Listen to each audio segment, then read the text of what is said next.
Halo semuanya, perkenalkan saya Muhammad Zakiuddin Pratama dari D3 Teknologi Pulp dan Kertas. Di video kita kali ini, kita akan membahas bagaimana cara pembuatan natrium hidroksida atau yang biasanya kita sebut sebagai NaOH dari garam dapur menggunakan metode sel membran elektrolisis. Nah, NaOH sendiri adalah senyawa kimia berbentuk padatan putih ataupun larutan yang bersifat basa kuat, sangat korosif, dan mudah larut dalam air. Ya, biasanya kita kenal juga sebagai soda kaustik. Nah, sifatnya yang korosif ini dapat berbahaya bagi kulit dan mata jika terkontak.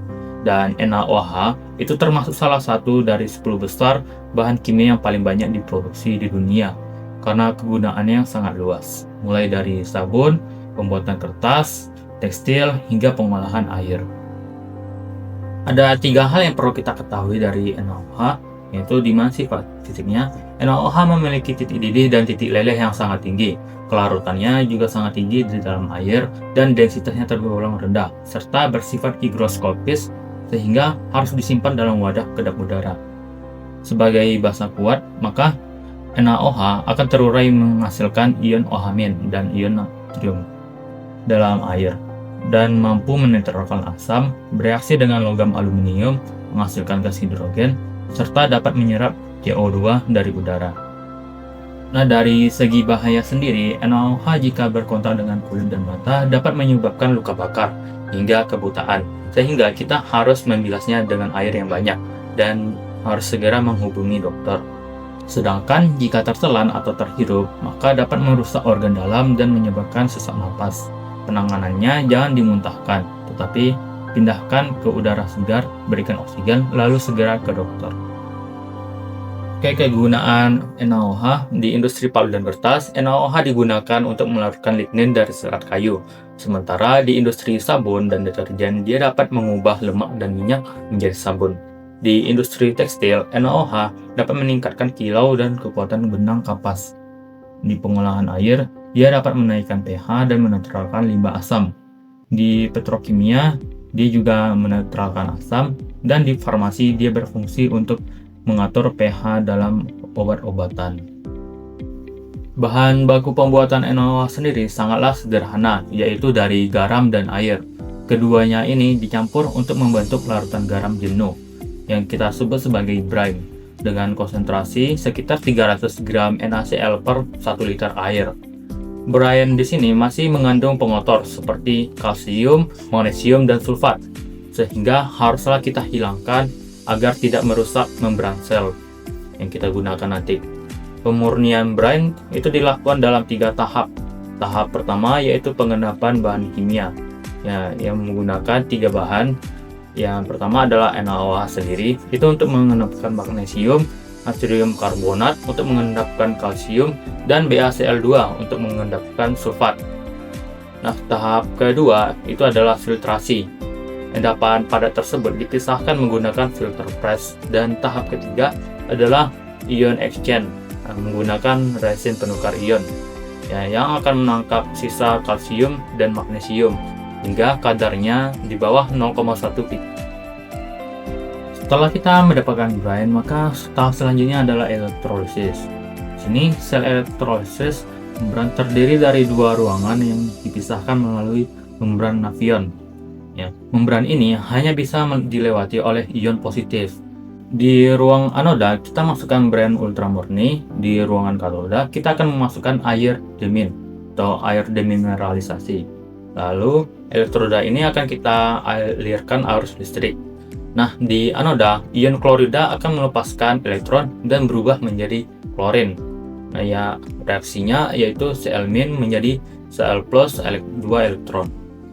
Elektron tadi akan dibawa ke sisi katoda, dan air akan menerima elektron dan terurai menjadi gas hidrogen serta ion hidroksida.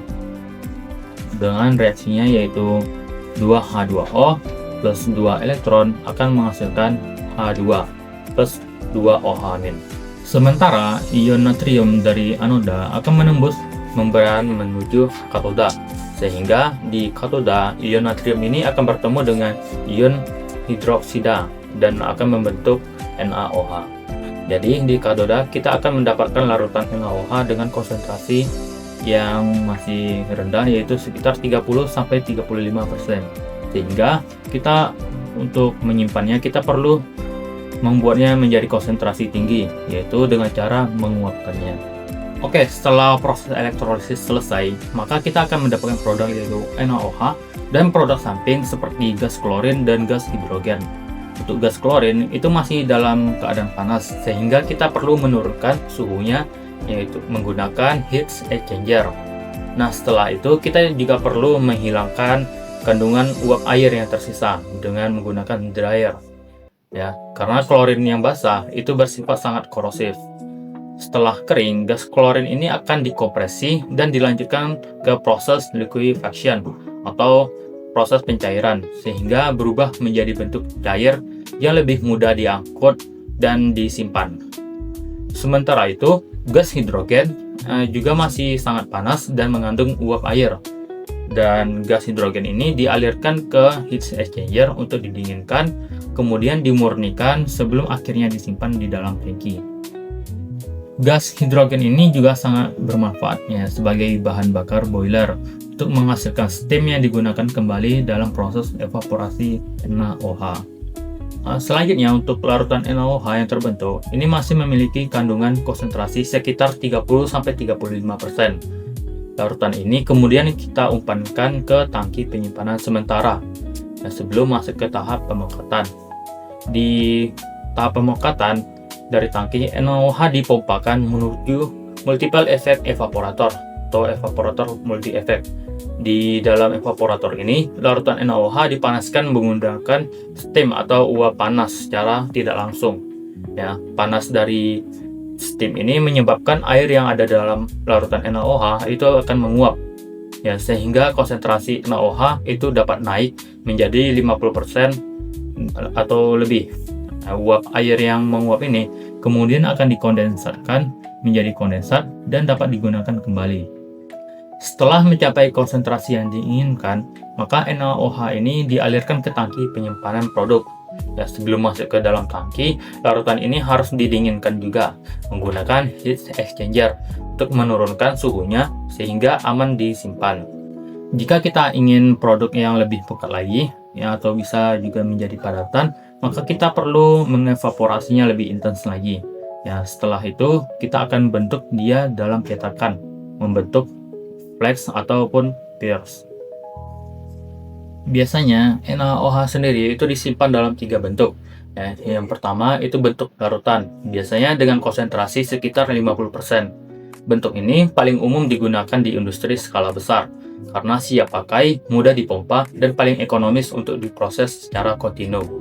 Yang kedua, NaOH berbentuk flakes, ya, dengan konsentrasi sekitar 60-99%. Bentuknya berupa serpihan tipis, mudah dibakar, dan tidak memerlukan tangki penyimpanan yang besar, dan cocok untuk kebutuhan yang tidak kontinu atau skala kecil. Nah, yang ketiga, NaOH pears, ya, dengan konsentrasi sekitar 99%. Bentuknya berupa butiran bulat kecil, memiliki kemurnian tertinggi, minim berdebu saat ditangani, dan sangat cocok untuk aplikasi yang membutuhkan kemurnian tertinggi, seperti industri farmasi dan makanan. Pemilihan bentuk NaOH tergantung pada kebutuhan industri masing-masing. Nah, itu tadi proses lengkap pembuatan soda caustic atau NaOH menggunakan sel membran elektrolisis. Kalau ada pertanyaan ataupun saran, Anda dapat menuliskannya di kolom komentar. Jangan lupa like, share, dan subscribe supaya kamu tidak ketinggalan video menarik lainnya. Bye-bye.